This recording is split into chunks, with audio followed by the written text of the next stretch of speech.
നമസ്കാരം, welcome to the India Press. എൻ്റെ പേര് കൃഷ്ണരാജ്.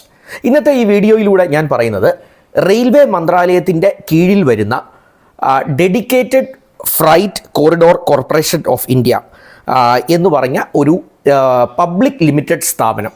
അതൊരു പബ്ലിക് ലിമിറ്റഡ് കമ്പനിയാണ്, പബ്ലിക് സെക്ടർ പൊതുമേഖലാ സ്ഥാപനമാണ്.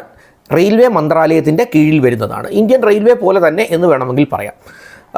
ഇതെന്താണ് എന്ന് ചോദിച്ചു കഴിഞ്ഞാൽ, ഇന്ത്യയിൽ ഡെഡിക്കേറ്റഡ് ഫ്രൈറ്റ് കോറിഡോർസ് ഉണ്ട് എന്ന് പറഞ്ഞാൽ ചരക്ക് ഗതാഗതത്തിന് വേണ്ടി അല്ലെങ്കിൽ സാധനങ്ങൾ കൊണ്ടുപോകുന്നതിന് വേണ്ടിയുള്ള ഗുഡ്സ് ട്രെയിനുകളൊക്കെ നമ്മൾ കണ്ടിട്ടുണ്ട്. മുൻകാലങ്ങളിൽ ഈ ഗുഡ്സ് ട്രെയിനുകൾ ഇപ്പോഴും അങ്ങനെ നമ്മളുടെ നോർമൽ പാസഞ്ചർ ട്രെയിൻ പോകുന്ന ട്രാക്കുകളിലൂടെ ട്രെയിൻ പോകുന്ന രീതിയുണ്ട്. പക്ഷേ റെയിൽവേ മന്ത്രാലയം ഒരു തീരുമാനമെടുത്തിരുന്നു കുറേ നാളുകൾക്ക് മുമ്പ്. അതായത് ഈ ഗുഡ്സ് മൂവ്മെൻറ്റ് ഫാസ്റ്റ് ആക്കുന്നതിന് വേണ്ടി, ചരക്ക് ഗതാഗതം ഫാസ്റ്റ് ആക്കുന്നതിന് വേണ്ടി അല്ലെങ്കിൽ അത് എഫിഷ്യൻ്റ് ആക്കുന്നതിന് വേണ്ടി ഇതിനു വേണ്ടി മാത്രം, അതായത് ഗുഡ്സ് മൂവ്മെൻറ്റിന് വേണ്ടി മാത്രം അല്ലെങ്കിൽ ഫ്രൈറ്റ് മൂവ്മെൻറ്റിന് വേണ്ടി മാത്രമായി ഓരോ കോറിഡോറുകൾ അല്ലെങ്കിൽ ഇടനാഴികൾ, റെയിൽവേ ഇടനാഴികൾ ഉണ്ടാക്കുക. അതായത് ഡെഡിക്കേറ്റഡ് ആയിട്ടുള്ള റെയിൽവേ ലൈനുകൾ ചരക്ക് ഗതാഗതത്തിന് വേണ്ടി മാത്രം.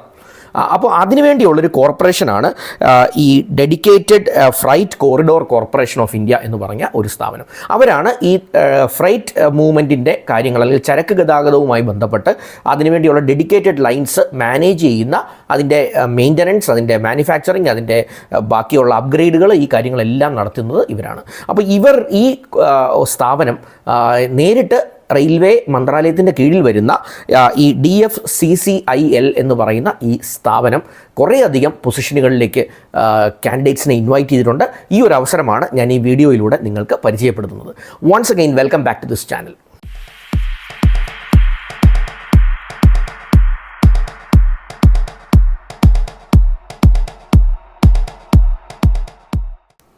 ഇൻട്രൊഡക്ഷനിൽ ഞാൻ പറഞ്ഞതുപോലെ തന്നെ ഇതൊരു പൊതുമേഖലാ സ്ഥാപനമാണ്. റെയിൽവേ മന്ത്രാലയത്തിൻ്റെ കീഴിൽ വരുന്നതാണ് DFCCIL. ഇവർ ഇൻവൈറ്റ് ചെയ്തേക്കുന്നത് ഏതാണ്ട് 642 ഓപ്പർച്യൂണിറ്റീസാണ്. അതിൽ എക്സിക്യൂട്ടീവ് പൊസിഷൻ ഉണ്ട്, അതുകൂടാതെ മറ്റ് പൊസിഷൻ, ജൂനിയർ മാനേജർ പൊസിഷനുണ്ട്, മൾട്ടി ടാസ്കിംഗ് സ്റ്റാഫ് എന്ന് പറഞ്ഞ പൊസിഷനുണ്ട്. അപ്പോൾ ഈ പൊസിഷനുകളിലേക്കെല്ലാമായി ടോട്ടലി 642 വേക്കൻസീസ് ഉണ്ട്. അപ്പോൾ ഇത് വലിയ നമ്പേഴ്സാണ്. തീർച്ചയായിട്ടും നിങ്ങൾക്ക് ഇതിൽ കയറിപ്പറ്റാൻ നല്ലൊരു അവസരം കൂടിയാണ് എന്ന് ഞാൻ പ്രത്യേകം പറയേണ്ടതില്ല. ഇതിനകത്ത് എലിജിബിലിറ്റി അവർ പറയുന്നത് ഈ 3 കാറ്റഗറികളിലും ഓരോ എലിജിബിലിറ്റികളാണ്. ഏതായാലും ITI കഴിഞ്ഞവർക്കുള്ള അവസരങ്ങളുണ്ട്, ഡിപ്ലോമ കഴിഞ്ഞവർക്കുള്ള അവസരങ്ങളുണ്ട്, CA അഥവാ CMA കഴിഞ്ഞവർക്ക് ഉള്ള അവസരങ്ങളുണ്ട്. അപ്പോൾ ഈ 3 വേക്കൻസികൾ, അതായത് junior manager, executive, multi tasking staff, ഈ 3 പൊസിഷനുകളിലായി ITI, ഡിപ്ലോമ, CA, CMA ഇതൊക്കെ കഴിഞ്ഞവർക്കുള്ള അവസരങ്ങൾ ഇതിനകത്ത് തന്നെയുണ്ട്. അപ്പോൾ നമുക്ക് ഓരോന്നായി ഇതിനകത്ത് ഏതൊക്കെ അവസരങ്ങൾക്ക് എന്തൊക്കെ ക്വാളിഫിക്കേഷൻ വേണം എന്നൊക്കെ നമുക്ക് ഡീറ്റെയിൽഡ് ആയിട്ട് ഒന്ന് നോക്കാം. ആദ്യമായി ഒരു കാര്യം എക്സ്പ്ലെയിൻ ചെയ്യാനുള്ളത്, ഇത് ബേസിക്കലി ഒരു കമ്പ്യൂട്ടർ ബേസ്ഡ് ടെസ്റ്റാണ് ഇതിൻ്റെ ആദ്യ ഘട്ടം ഉള്ളത്. അത് ഈ എല്ലാ എലിജിബിലിറ്റി എല്ലാ മേഖലകളിലും അതുണ്ടാവും. അത് തിരുവനന്തപുരത്ത് അതിന് സെൻറ്റർ ഉണ്ട് എന്നുള്ളതാണ് ഏറ്റവും സന്തോഷകരമായിട്ടുള്ള ആദ്യത്തെ കാര്യം. കാരണം ഈ പരീക്ഷ എഴുതാൻ നമ്മൾ കേരളത്തിന് വെളിയിൽ ഫസ്റ്റ് ലെവൽ പരീക്ഷ എഴുതാൻ പോകേണ്ട കാര്യമില്ല. നമുക്ക് 2 ലെവൽ പരീക്ഷയുണ്ട്. അതിൽ ആദ്യത്തെ പരീക്ഷ തിരുവനന്തപുരത്ത് എഴുതാനുള്ള സൗകര്യം നമുക്കുണ്ട്. അപ്പോൾ ജൂനിയർ മാനേജർ എന്ന് പറഞ്ഞ ഒരു പൊസിഷനുണ്ട്. അതിൻ്റെ ശമ്പളം അവർ പറയുന്നത് 50,000 രൂപ മുതൽ 1,60,000 വരെയുള്ള റേഞ്ച് ചെയ്യുന്ന ഒരു സാലറിയാണ്. അപ്പോൾ സ്റ്റാർട്ടിങ്ങിൽ 50,000 സാലറി കിട്ടുന്ന ഒരു ഓപ്ഷനാണ് ജൂനിയർ മാനേജർ എന്ന് പറഞ്ഞ പൊസിഷൻ. അത് ഇതിനകത്ത് എലിജിബിലിറ്റി എന്താണെന്ന് ചോദിച്ചു കഴിഞ്ഞാൽ, institute of chartered accountants of India അല്ലെങ്കിൽ കോസ്റ്റ് അക്കൗണ്ടൻസ് ഓഫ് ഇന്ത്യയിൽ നിന്നുള്ള CA അഥവാ CMA പാസ്സായവരായിരിക്കണം. അപ്പോൾ institute of chartered accountants of ഇന്ത്യയുടെ CA അല്ലെങ്കിൽ institute of cost accountants of ഇന്ത്യയുടെ CMA പാസ്സായവരായിരിക്കണം. പ്രായം 18 വയസ്സിനും 30 വയസ്സിനും ഇടയ്ക്കുള്ളവരായിരിക്കണം. അപ്പോൾ ഇതിനകത്ത് BCom എലിജിബിലിറ്റി ആയിട്ട് ഉള്ള, നോർമലി നമ്മൾ കേൾക്കുമ്പോൾ BCom ആണെന്ന് ഓർക്കുക, അല്ല, CAയോ CMAയോ ഉള്ളവർക്ക് മാത്രമാണ് ഈ ഓപ്ഷൻ. പക്ഷേ 50,000 മുതൽ 1,60,000 വരെ സാലറി കിട്ടുന്ന റെയിൽവേയുടെ കീഴിൽ വരുന്ന ഒരു ജോലിയാണ് എന്നുള്ള കാര്യം പ്രത്യേകം ഓർക്കുക. അപ്പോൾ 18 to 30 ഏജ് ഗ്രൂപ്പിലുള്ളവർക്ക് ജൂനിയർ മാനേജർ എന്ന ഈ പൊസിഷനിലേക്ക് അപ്ലൈ ചെയ്യാം. ഇതാണ് ഒന്നാമത്തെ ഓപ്പർച്യൂണിറ്റി. രണ്ടാമത്തെ ഓപ്പർച്യൂണിറ്റി ഒരു എക്സിക്യൂട്ടീവ് എന്ന പൊസിഷനാണ്. അതായത് അതിൽ 175 ഓപ്പർച്യൂണിറ്റീസ് ഉണ്ട്. ശമ്പളം വരുന്നത് ഏതാണ്ട് 30,000 മുതൽ 1,20,000 വരെയാണ് മാസ ശമ്പളമായിട്ട് വരിക. ഇതിനകത്ത് എലിജിബിലിറ്റി അവർ പറയുന്നത് സിവിൽ, ഇലക്ട്രിക്കൽ അല്ലെങ്കിൽ electrical and electronics and telecommunication ഇതുപോലെയുള്ള വിഷയങ്ങളിലോ ഇതുമായി അനുബന്ധമായുള്ള ഏതെങ്കിലും ഒരു സബ്ജക്റ്റിലോ 60% മാർക്കോട് കൂടിയുള്ള ഒരു 3 ഇയർ ഡിപ്ലോമ, അതായത് പോളി ഡിപ്ലോമയൊക്കെ ചെയ്തവർ 3 ഇയർ ഡിപ്ലോമയാണല്ലോ നിങ്ങൾ പഠിച്ചിട്ടുള്ളത്. അപ്പോൾ പോളി ഡിപ്ലോമയിൽ ഈ പറഞ്ഞ എലിജിബിലിറ്റി ഇലക്ട്രിക്കൽ ആൻഡ് ഇലക്ട്രോണിക്സ് അല്ലെങ്കിൽ ഇലക്ട്രോണിക്സ് ആൻഡ് ടെലികമ്മ്യൂണിക്കേഷൻ ഇതുപോലെയുള്ളതോ റിലേറ്റഡ് ആയിട്ടുള്ളതോ ആയ ബ്രാഞ്ചുകളിൽ ഒരു 3 ഇയർ ഡിപ്ലോമ കംപ്ലീറ്റ് ചെയ്ത ആളാണോ നിങ്ങൾക്കും അപ്ലൈ ചെയ്യാം. എക്സ്പീരിയൻസ് ഒന്നും പറയുന്നില്ല എന്നുള്ള കാര്യം പ്രത്യേകം ഓർക്കുക. അപ്പോൾ ഡിപ്ലോമക്കാർക്ക് ഒരു മികച്ച അവസരമായിട്ടാണ് ഞാൻ ഇതിനെ കാണുന്നത്. തീർച്ചയായിട്ടും വലിയ നമ്പേഴ്സ് അപ്ലൈ ചെയ്യാൻ സാധ്യതയുണ്ടെന്ന് തീർച്ചയായിട്ടും നിങ്ങൾക്ക് ഡിപ്ലോമ കഴിഞ്ഞവരാണ് ഇലക്ട്രോണിക്സ് പോലുള്ള മേഖലകളിൽ ഇലക്ട്രോണിക്സ് ആൻഡ് കമ്മ്യൂണിക്കേഷൻ പോലത്തെ മേഖലകളിലൊക്കെ ഡിപ്ലോമ കഴിഞ്ഞവർക്ക് 3 ഇയർ ഡിപ്ലോമ കഴിഞ്ഞവർക്ക് അപ്ലൈ ചെയ്യാം. ഏജ് ലിമിറ്റ് 18 വയസ്സിനും 30 വയസ്സിനും ഇടയ്ക്കുള്ളവരെയാണ് ഈ ഒരു പൊസിഷൻ, അതായത് എക്സിക്യൂട്ടീവ് എന്ന പൊസിഷനിലേക്ക് ഇവരെ സെലക്ട് ചെയ്യാൻ ഉദ്ദേശിക്കുന്നത്. അപ്പോൾ നിങ്ങളും ആ ഒരു അവസരം മനസ്സിലാക്കുക. ഇതാണ് രണ്ടാമത്തെ അവസരം. മൂന്നാമത്തെ അവസരം ഏതാണ് എന്ന് ചോദിച്ചാൽ മൾട്ടി ടാസ്കിംഗ് സ്റ്റാഫ്.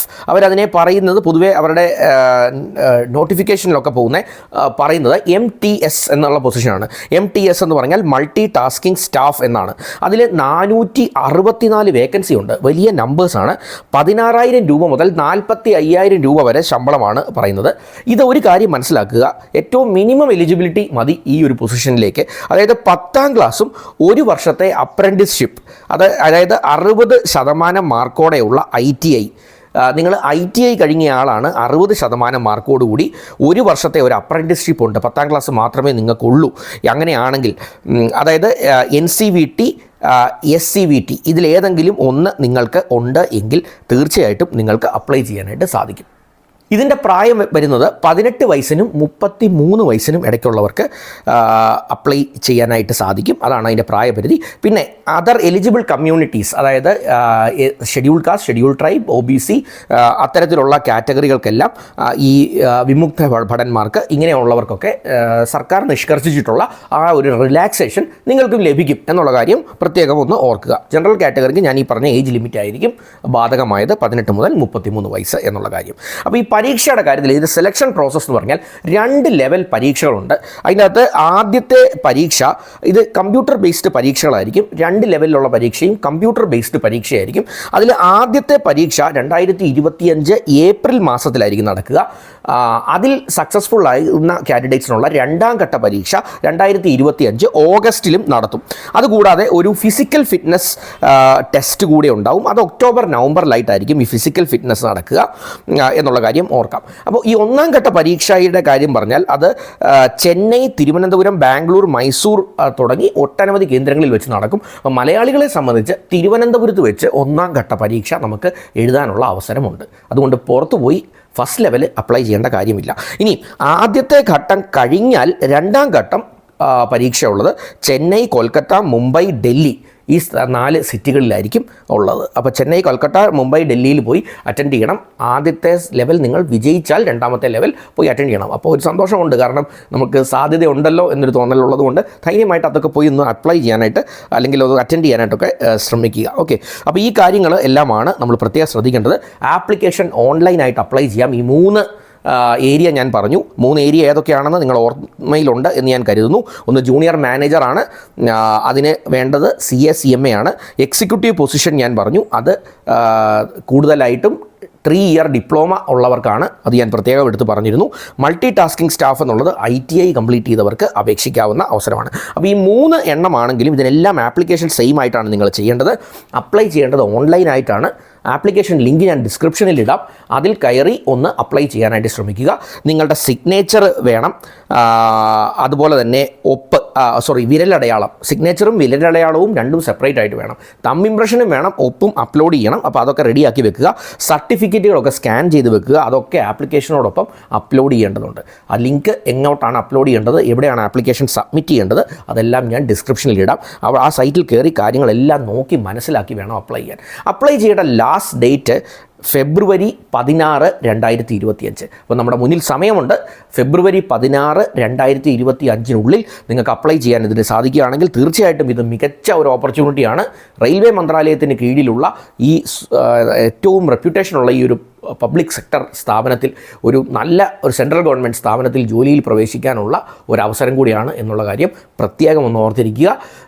നിങ്ങൾ ആദ്യമായിട്ടാണ് എൻ്റെ ഒരു വീഡിയോ ഈ ചാനലിലൂടെ കാണുന്നതെങ്കിൽ ദയവായി സബ്സ്ക്രിപ്ഷൻ ബട്ടണൊക്കെ ഹിറ്റ് ചെയ്ത് ചാനലിനെ ഒന്ന് സപ്പോർട്ട് ചെയ്യാൻ ശ്രമിക്കുക. ഞാൻ എല്ലാ ദിവസവും തൊഴിലവസരങ്ങളുമായി ബന്ധപ്പെട്ട് അല്ലെങ്കിൽ എഡ്യൂക്കേഷണൽ അപ്ഗ്രേഡുമൊക്കെയായി ബന്ധപ്പെട്ട് വീഡിയോസ് ചെയ്യാറുണ്ട്. അത് നിങ്ങൾക്ക് നേരിട്ട് ലഭിക്കുന്നതാണ്. നിങ്ങളുടെ സുഹൃത്തുക്കൾക്ക് പരിചയമുള്ളവർക്കൊക്കെ ഇത് ഉപകാരപ്പെടുമെന്ന് തോന്നലുണ്ടെങ്കിൽ അവർക്കും ഇത് ഷെയർ ചെയ്യാൻ മടിക്കേണ്ട.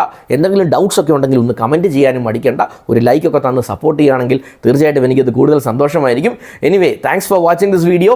Wish you all the best.